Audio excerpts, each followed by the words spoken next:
Hello there! This lesson will focus on the use of for and since in the present perfect. As you know, the present perfect is often used to talk about situations that began in the past and continue up to now. For is used with a length of time. I've known Carrie for years. We can place for expressions at the beginning or the end of the sentence, but they are usually at the end. If the sentence is negative, we can use for or in.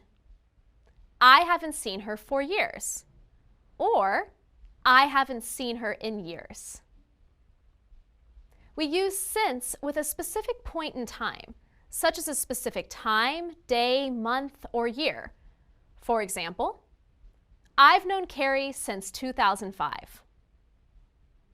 We can also use since with a time clause.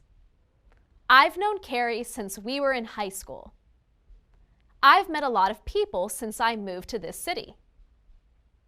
Be careful. Notice that the verb in the clause with since is in the simple past. The dependent clause is in the past tense. The independent clause is in the present perfect.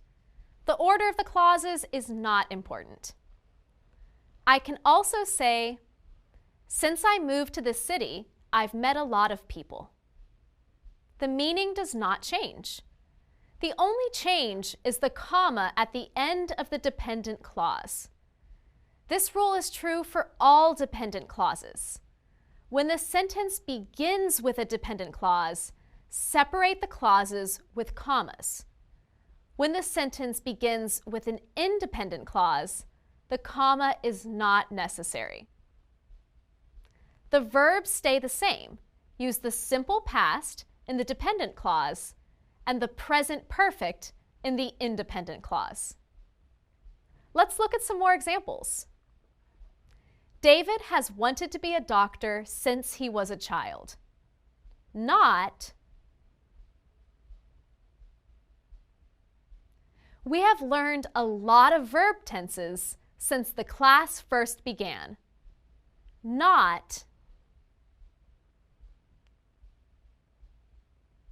to emphasize how long ago the situation first began, we can use ever since. I've met a lot of people ever since I moved to this city. Again, notice the verb that comes after since is in the simple past.